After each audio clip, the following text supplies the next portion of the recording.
Salut les amis, bienvenue sur Miniature. Aujourd'hui on se retrouve pour une nouvelle vidéo. Et je tiens tout particulièrement à remercier JBL de m'avoir offert cette mallette de test. Et en plus ils ont été trop cool parce qu'ils m'ont rajouté le test phosphate et le test silicate. Ce qui va me permettre de pouvoir tester pas mal de paramètres au niveau de mes aquarelles. Donc il faut savoir que cette mallette est autour de 39,90 € en magasin ou sur internet. Cette mallette existe aussi en grand format et comprend 13 tests. Vous la trouverez autour de 85 €. Moi cependant je vous conseille plutôt une petite mallette et de rajouter les tests individuels que vous avez vraiment besoin. Bien souvent dans les mallettes il y a beaucoup de choses que vous n'utiliserez pas. Moi je vous conseille plutôt d'aller chercher tous les petits éléments supplémentaires individuels. Ça vous coûtera souvent moins cher. Après si vous avez vraiment besoin de tous les tests que comprennent la mallette grand format, allez-y, prenez-la. Ça sera forcément plus intéressant que tout racheter séparément.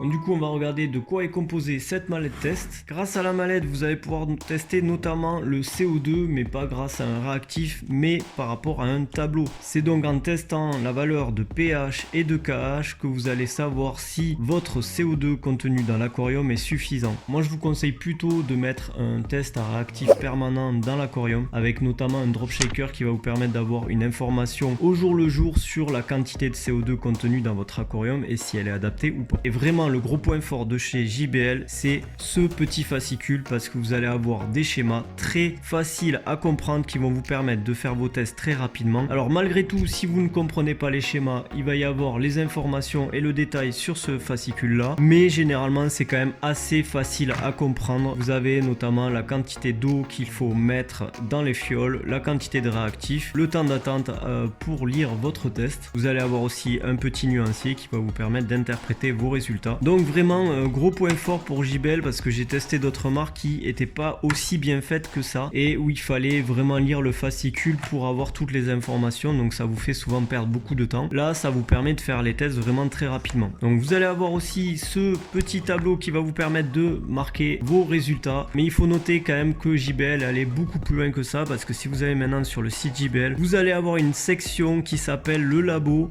où vous allez pouvoir mettre tout simplement tous vos résultats de test et JBL va interpréter ces résultats et vous dire qu'est-ce qu'il faut faire dans votre aquarium ou mettre en avant ce qui ne va pas. Pour les néophytes, pour les débutants, je trouve que c'est très bien parce que ça va permettre vraiment d'avoir un conseil au-delà d'avoir juste une boîte d'analyse. Vous allez avoir un service aussi sur le site qui va vous permettre vraiment d'aller beaucoup plus loin dans la recherche sans forcément trop y connaître et avoir des notions scientifiques. Bon, pour la boîte, rien de très compliqué. Vous allez avoir le petit réceptacle pour mettre vos flacons à réactif, ce qui va vous permettre après de les faire glisser sur le nuancier pour interpréter les résultats. Vous allez avoir tous les réactifs avec bien évidemment à quoi ça correspond et vous allez avoir les petits numéros qui vous indiquent en fait quand mettre le réactif. C'est ce qui va être mis en valeur aussi sur leur nuancier. Vous allez avoir quelques fioles, seringues, enfin vraiment tout pour pouvoir faire vos tests simplement.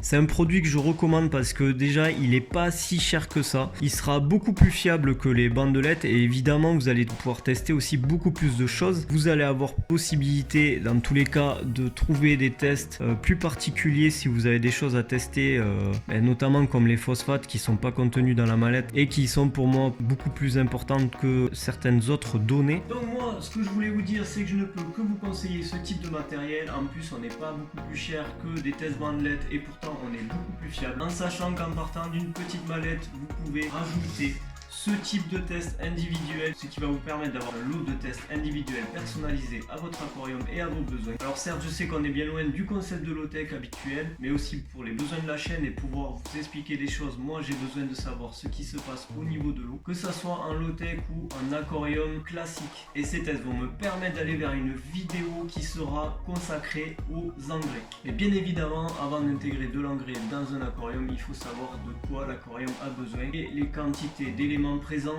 déjà dans l'aquarium. Alors bien sûr on peut le faire à la louche, mais vu qu'on est en low tech et qu'on fait peu de changements d'eau, si on commence à mettre de l'engrais, il faut être précis parce que si vous n'êtes pas précis, vous risquez d'avoir des problèmes d'algues ou de devoir changer l'eau et du coup on perd complètement le concept de low tech. Dans tous les cas il y aura une vidéo beaucoup plus précise sur les engrais et ça va arriver dans quelques semaines. Je vous ferai aussi un petit peu le tour des tests que j'ai fait dans mon aquarium et je vous expliquerai un petit peu comment doser vos engrais par rapport à ces résultats-là. Donc bien évidemment, si vous voulez faire du low-tech, pur low-tech, il n'y a aucun souci avec ça. Et d'ailleurs, je vais faire prochainement une vidéo où je vais faire un pur low-tech et je vous expliquerai aussi comment créer un low-tech où vous n'aurez rien à rajouter et malgré tout où vos plantes n'auront pas de carence en engrais. Sur ce, je vous laisse, je vous dis à une prochaine pour de nouvelles vidéos. À ciao.